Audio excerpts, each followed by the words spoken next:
আসসালামু আলাইকুম। গতকালকে নিষিদ্ধ সংগঠন আওয়ামী লীগের একজন বর্ষীয়ান নেতা, পার্লামেন্ট মেম্বার ছিলেন, উপদেষ্টা মণ্ডলীর সভাপতিও ছিলেন তিনি, সাবেক ডাকসুর ভিপি তোফায়েল আহমেদ ইন্তেকাল করেছেন। এখন ওনার মৃত্যুকে ঘিরে বিভিন্ন আলোচনা সমালোচনা হয়েছে। এই মৃত্যুটাকে একটা পুঁজি করে নিষিদ্ধ সংগঠন আওয়ামী লীগের বিভিন্ন সংগঠনের নেতাকর্মীরা কিছুটা জটলা সৃষ্টি করার চেষ্টা করেছিল ধানমন্ডি 32। এখন কথা হচ্ছে তোফায়েল আহমেদ মারা গেছেন, ধানমন্ডি 32-এ তাকে নিয়ে যাওয়ার কারণটা কি? তাকে তো নিয়ে যাবে তার পারিবারিক কবরস্থানে, আর যেখানে নির্দিষ্ট কবর তার জন্য বরাদ্দ করা হয়েছে সেখানে যাবে। ধানমন্ডি 32-এ সেখানে মানে রাজনৈতিক পার্টি অফিসে রাজনীতিবিদরা, আপনাদের কার্যক্রম তো নিষিদ্ধ। আঙুল দিয়ে এই জিনিসগুলো তো আপনারা শিখাইছেন। এই সেই তোফায়েল আহমেদ, মনে আছে 1969 সালে 12ই আগস্ট শহীদ আব্দুল মালেককে তার ইন্ধনে বামপন্থী ছাত্র রাজনীতিবিদেরা তাকে নৃশংসভাবে পিটিয়ে হত্যা করে। কেন? আব্দুল মালেক ছিলেন তৎকালীন ঢাকা ইউনিভার্সিটির একজন মেধাবী ছাত্র। উনি ছিলেন ইসলামিক শাসন শিক্ষা ব্যবস্থার পক্ষের একজন কর্মী। আর বামপন্থী সেকুলার ফ্রন্ট, অর্থাৎ শুরু থেকেই পাবলিক বিশ্ববিদ্যালয়তে ইসলামিক শিক্ষা ব্যবস্থার যে একটা আধিপত্য সেটাকে রুখে দেওয়ার জন্য, আমি বলবো এটা অবশ্যই ভারতীয় ইন্ধন তো ছিলই, আর দ্বিতীয় ছিল এই দেশের সেকুলার কিছু কথিত বাঙ্গ যারা নামে মুসলমান, হ্যাঁ, কাজ সমস্ত কিছু হইতেছে নাস্তিকতার ঊর্ধ্বে সব কাজ। তো 1969 সালে 12ই আগস্ট আব্দুল মালেককে এই তোফায়েল যখন ছাত্রনেতা, যখন ভিপি ছিল ডাকসু, ওর ইন্ধনে বামপন্থী ছাত্রনেতারা তাকে পিটিয়ে হত্যা করে।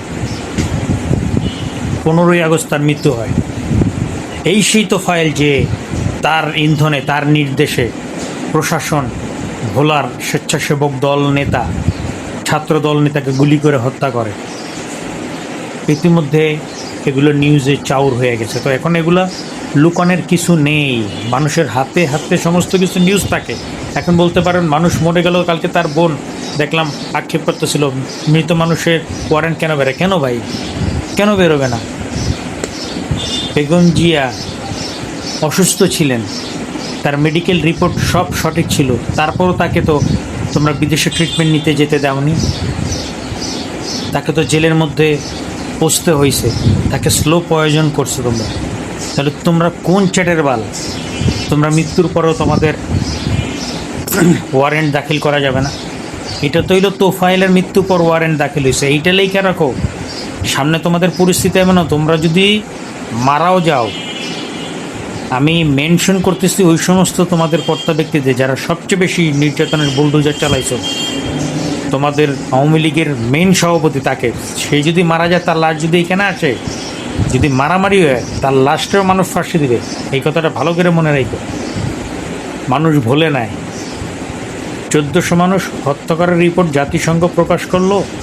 ওইখানে তোমরা এত বড়ই হোপলেস, এত বড়ই ফুল যে আইনজীবীর দিয়ে সে চিঠি পাঠাইছে এটা প্রত্যাহারের জন্য,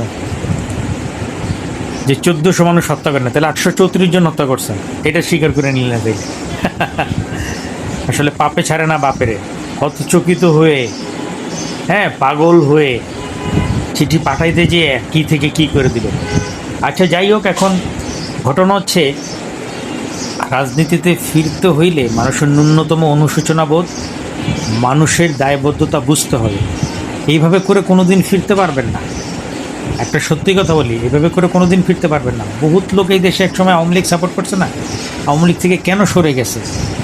এই জন্য সরে গেছে যে আপনি অবৈধ ক্ষমতাকে আরও বেশি লংজিবিলিটি করার জন্য, বৈধতা দেওয়ার জন্য আপনি মানুষের উপর গুলি চালাইলে নির্বিচারে। এটা কখনোই হতো না, কখনোই হতো না। যদি লাস্টের নির্বাচনটা এরকম প্রহসনমূলক না হতো, আর মানুষ হত্যা করলেন, নাই কোনো অনুশোচনা বোধ, নাই কোনো প্রায়শ্চিত্ত বোধ, না চায় ক্ষমা, এখনও দাম্ভিকতা, অহংকার, এই করুম সেই করুম, বালসিরা ভালোমো।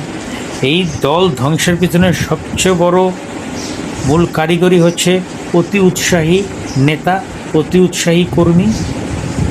যে সকল নমনীয়, যে সকল ভালো, যে সকল আদর্শবাদী রাজনীতিবিদ আওয়ামী লীগ করেন, আপনি তাদের দেখবেন না দুইটা উচ্চবাচ্য করে, একদম চুপ।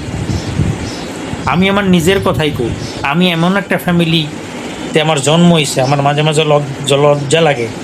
সব আওয়ামী লীগের দোষর, আমার পুরো জেলা, পুরো গ্রামটা, ইউনিয়নটা আওয়ামী লীগের দোষর। ভোটের পর আমার তাতে কিচ্ছু করার নেই, আমার লজ্জা। আমার বাপ আমার প্রাউডলি কইতো আমি ছাত্রলীগ করতাম, আমার ছাত্রলীগ না। তখন আমি আব্বুরে কইলাম যে তুমি যে ছাত্রলীগ করতা, যে আদর্শ করতা, সেই আদর্শ এখনকার ছাত্রলীগের মধ্যে নাই।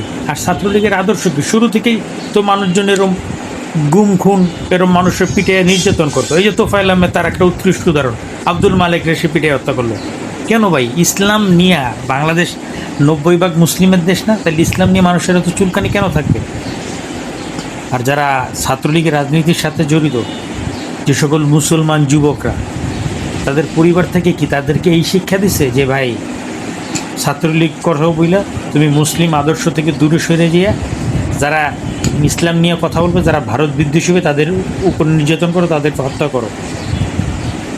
ওই সকল মা বাবাদের সন্তানকে আগে ত্যায্য করা দরকার।